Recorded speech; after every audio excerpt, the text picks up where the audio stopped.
네, 고소득층과 대기업의 세금 부담을 늘린 정부의 세제 개편안을 놓고 여야가 충돌했습니다. 더불어민주당은 소득 재분배에 초점을 맞췄다고 평가한 반면에 한국당은 중산층에 대한 세금 폭탄이라고 비판했습니다.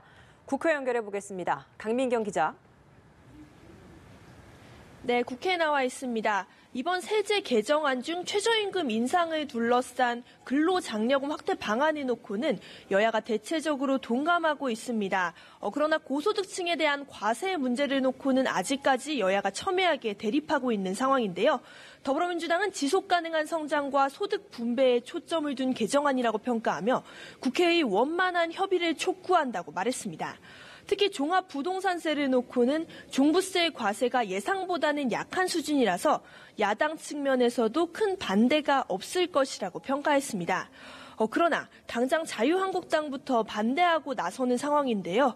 김성태 원내대표는 원내대책회의에서 세금 과속 인상이 벌어질 판이라며 계층 간 편가르기를 통해서 정작 중산층의 허리만 휘고 있다고 말했습니다. 바른미래당의 김관영 원내대표도 소득 주도 성장으로 예산을 퍼붓더니 이제는 조세 지출까지 동원해서 부작용을 메우려 한다며 송곳 검증을 예고했습니다. 정의당은 다른 야당과는 입장이 조금 다르지만 민생 경제를 뒷받침하기는커녕 세수가 감소하는 제정안을 제출했다며 비판하는 상황이라서 벌써부터 오는 9월 정기국회에서 개정안을 둘러싼 정치권의 충돌이 예상되는 상황입니다. 자, 그런가 하면 여야 3당이 오늘부터 민생경제법안 태스크포스 가동을 시작한다면서요?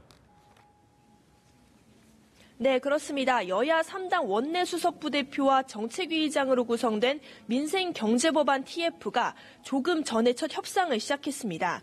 앞서 지난주에 상견례 형식으로 만나기는 했지만 각 당이 중점 법안을 들고 처음 얼굴을 마주한 건 이번이 처음입니다. 민주당은 금융혁신지원법과 규제특례법 등 이른바 규제 샌드박스 사법과 그리고 또 상가 임대차 보호법 등을 처리해야 할 민생 법안으로 내세우고 있습니다. 한국당은 광범위한 규제 철폐를 주장하고 있습니다. 그런 만큼 오늘도 서비스 산업 발전 기본법과 또 규제 프리존법의 처리를 앞세울 것으로 보입니다. 바른미래당은 향후 경제 성장을 위한 세부 법안에 초점을 맞췄는데요. 빅데이터 공개를 위한 개인정보 보호법 개정안 등을 요구할 가능성이 큽니다. 정치권은 보름 정도 남은 8월 임시국회 전에 민생법안 협의를 마친 후에 조속한 처리를 추구한다는 방침입니다.